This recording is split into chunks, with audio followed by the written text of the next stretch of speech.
Hi guys, it's me Jishnu from MS Solutions. ഇനി എന്തൊരു വേറെ സൊല്യൂഷൻ ഇന്ന് നമ്മൾ ഡിസ്കസ് ചെയ്യുന്നത് ഡൊമൈൻ റേഞ്ച് ബേസ്ഡ് ചില ക്വസ്റ്റ്യൻസ് ആണ്.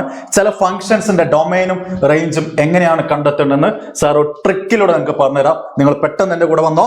യെസ്, ആദ്യത്തെ ഫംഗ്ഷൻ ഇതായിരുന്നു f of x is equal to 1/x minus 2. നോക്കടാ, താഴെ ആരാണുള്ളത്? x minus 2. അപ്പൊ നമ്മൾ പഠിച്ചിട്ടുണ്ടായിരുന്നു ഡിനോമിനേറ്ററിൽ 0 വരാൻ പാടില്ല. 0 വന്നു കഴിഞ്ഞാൽ നോട്ട് ഡിഫൈൻ കേസിലേക്ക് പോകും. അപ്പൊ ഇവിടെ എക്സിന് 2 കൊടുത്ത് കഴിഞ്ഞാൽ എന്താ സംഭവിക്കുക? 2 minus 2 0 എന്നായി പോലെ. അപ്പൊ എന്ത് ചെയ്യണം? എക്സിന് എല്ലാ വാല്യൂസും കൊടുക്കാം. ആരെ കൊടുക്കാൻ പാടില്ല? 2നെ കൊടുക്കാൻ പാടില്ല. therefore domain is equal to r minus set 2. അതേപോലെ തന്നെ താഴെ x+3 താഴെ 0 വരാൻ പാടില്ലല്ലോ. എക്സിന് എന്ത് കൊടുക്കാൻ പാടില്ല? -3 കൊടുക്കാൻ പാടില്ല. therefore domain is equal to r minus -3. മൂന്നാമത്തേലോ 1/x minus 3 അല്ലടാ. therefore domain is equal to r minus x-ന് 3 കൊടുക്കാൻ പാടില്ല. 3 കൊടുത്തതിന് 3 minus 3 0 ആയി പോകും അല്ലെ. മൂന്നാമത്തല്ല, നാലാമത്തത് 1/x അല്ലെ. f of x is equal to 1/x ആണ്.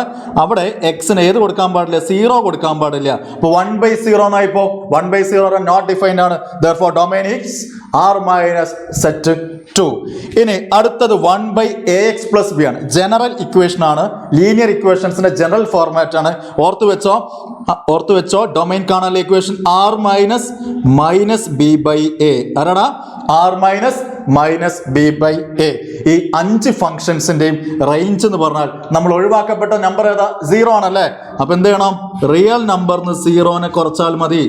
r minus 0 അല്ലെ. ഈ 5 പേർക്കും എത്രയുടെ റേഞ്ച്? r minus 0 ആണ്. റിയൽ നമ്പറിന് ആരും ഒഴിവാക്കണം? 0നെ ഒഴിവാക്കിയാൽ മതി. ഓക്കെ.